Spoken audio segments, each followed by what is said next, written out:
สบายดีตอนเช้าสบายดีFCทุกท่าน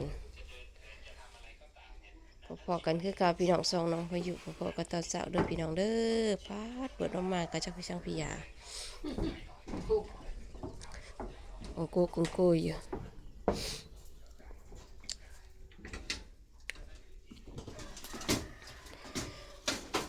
ตื่นคือแต่เช้าแต่เชี่ยวพี่น้องเอ้ย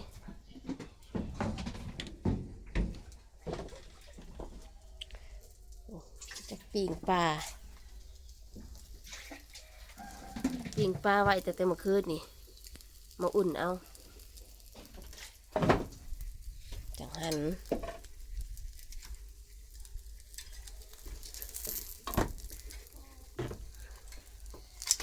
ก็โอ้ยเนี่ยทั้งจังหันทั้งใส่บาตรยายก็ตื่นแต่ดึกๆ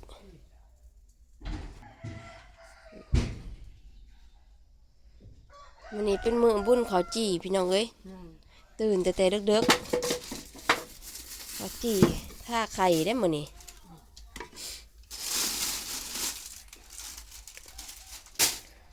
ไข่หมูแดงบ่เอามาอันนั้นป่ะ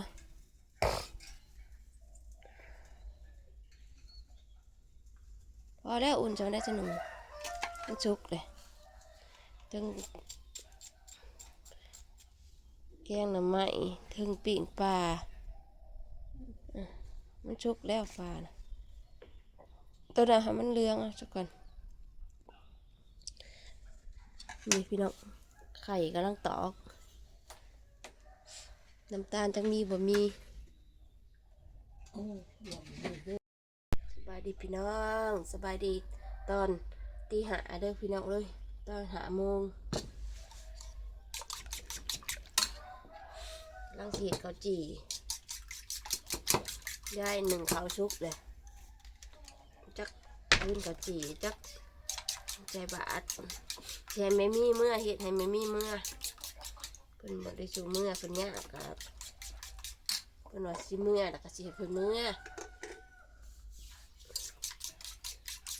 อุ่นแกงหน่อไม้กับพี่น้องแกงหน่อไม้ยายสิเอาไปบรรณาการ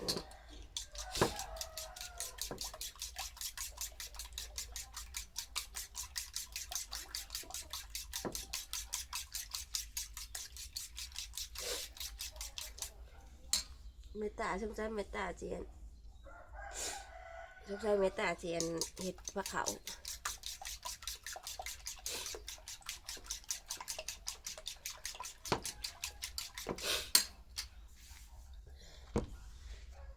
พระเขาก็สิทอดปลาเด้อ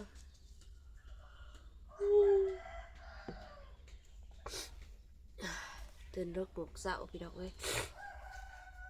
ตื่นมาก็เย็น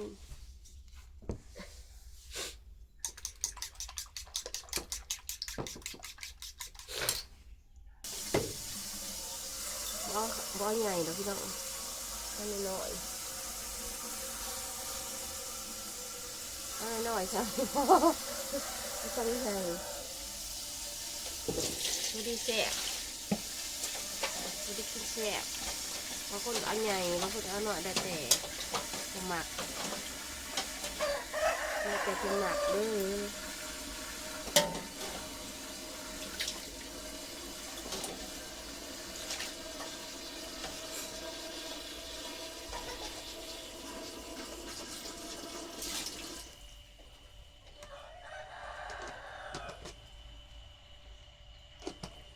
อย่าเห็นตื่นแต่ดึกลูกมาเปิดธรรมะอยู่วาก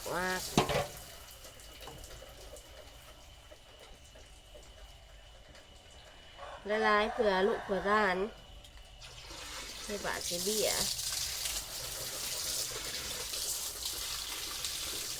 ปิ้งแบบว่าข้าวจี่ให้มันปิ้งแห้งให้จังมาทาไข่ตัวแซ่บไข่มันต้องติดต้องใช้แห้งเลยใช้ค่อย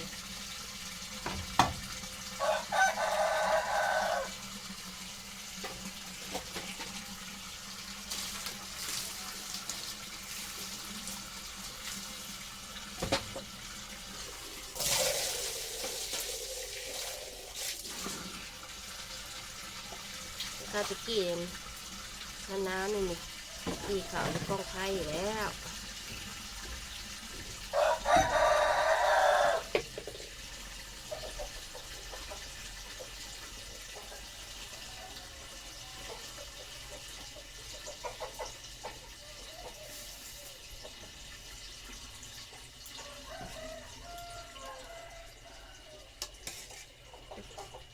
เก่านะข้าวใส่เนยอันนี้ก็มีเนยใส่เนยแล้วมันหอม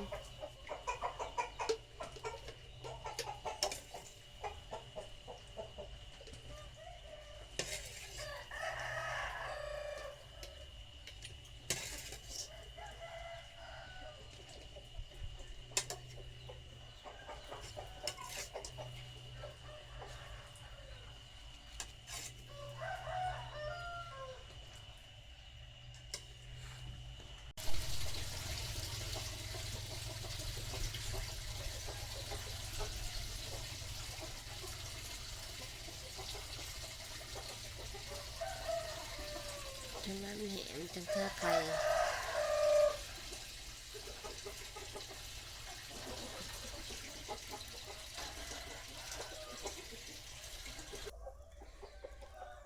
ดูสักก่อนพี่น้ององ4 6 8 12ก่อน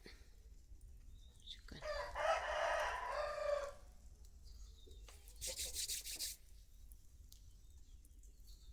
บนข้าวจี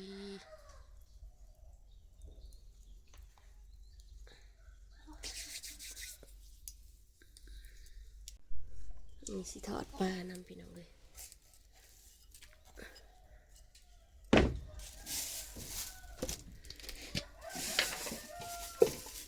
มีกระสะคอน้ำเมตาน้ำตาล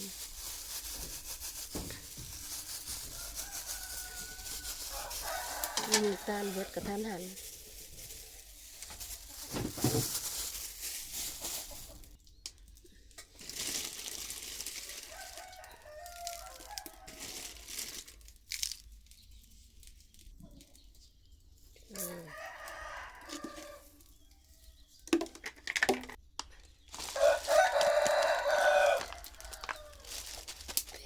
โกกิ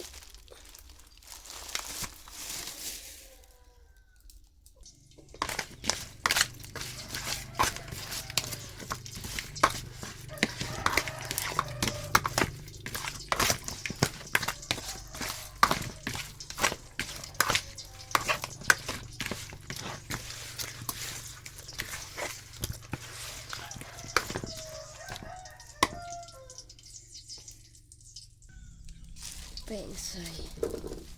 เพื่อว่าให้พิษกระทะ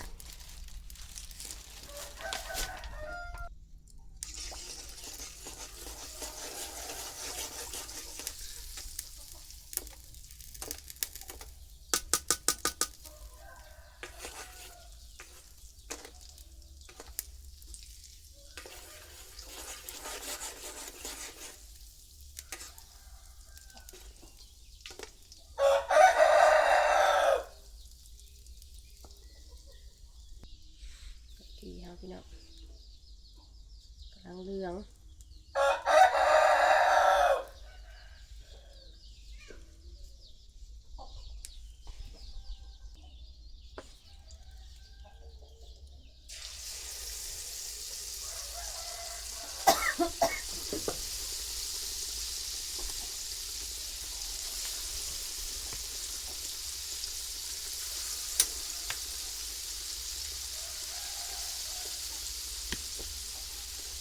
เยี่ยมจังหัน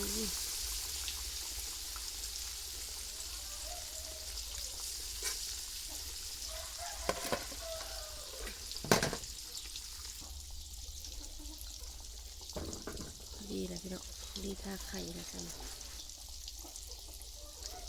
เอาให้เห็ดไผ่บ่แห้งเห็ดไผ่ค่อยๆ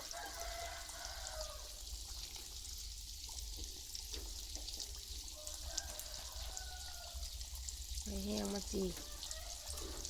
นั่นดำ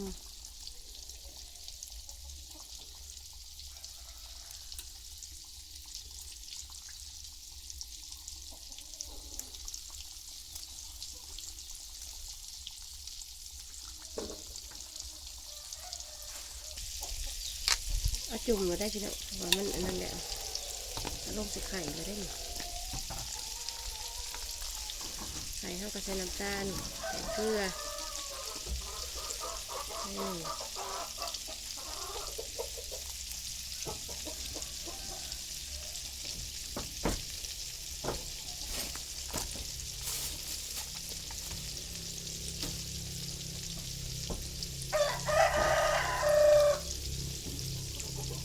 อันนี้มันเหมือนท่าไข่ข้าวจี่จุ่มไข่แล้วเพื่อนข้าวจี่จุ่มไข่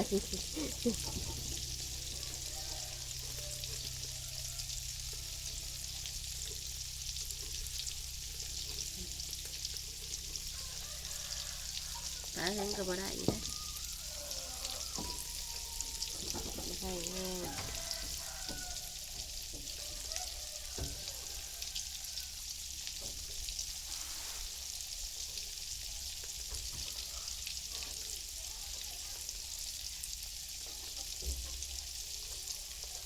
จุ่มมันก็สีเหลืองๆลำ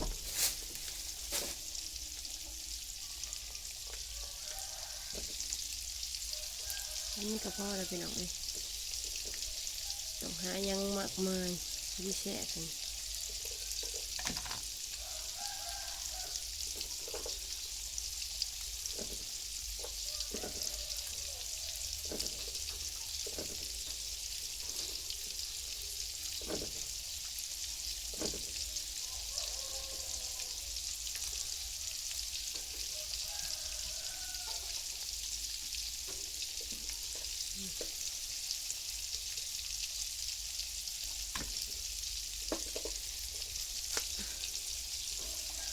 ที่ไปไหว้ฉันกินใหม่พี่น้องเลยกินบ่ที่ประทานเพิ่นของใหม่ได้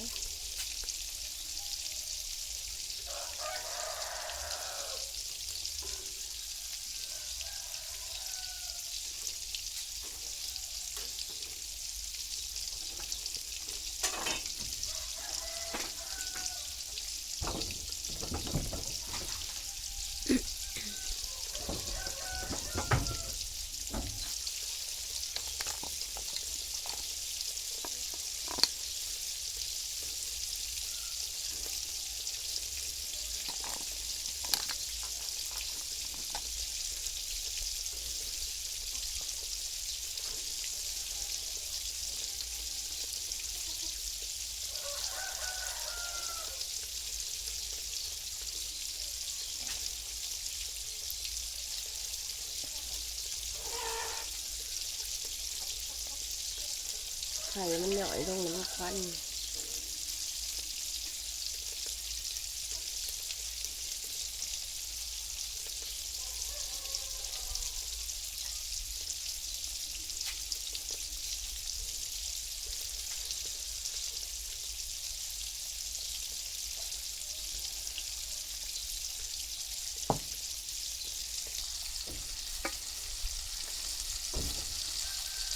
ปิดแล้วพี่น้องนี่ปิดแล้ว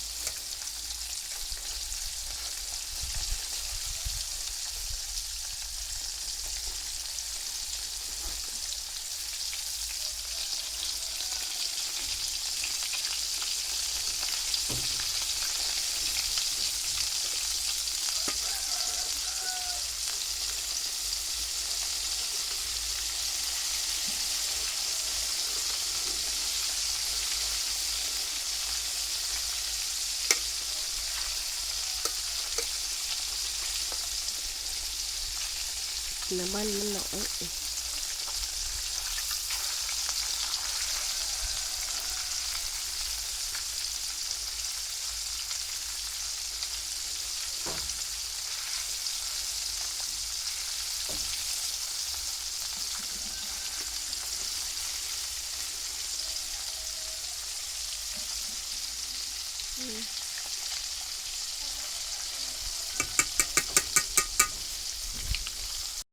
แกงใส่ห้องไผ่ห้องมันอันนี้ไปรวมหมูกับสบะอัดกับ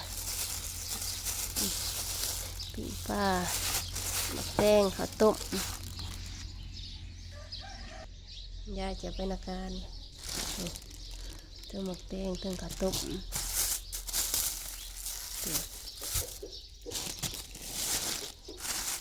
ปลาสารพัดสารเพอันนี้สิจีกินได้นี่คิดจะ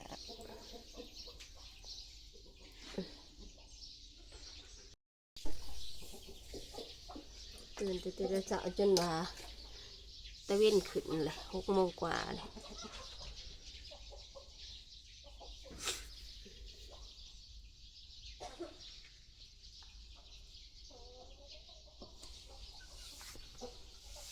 โอเคพี่น้องค่ะสิขอจบคลิปไว้เพียงเท่านี้อยู่ดีมีแฮมทุกคนคลิปหน้าพบกันใหม่เด้อฝากกดไลค์กดแชร์กดติดตามเลยพี่น้องสบายดี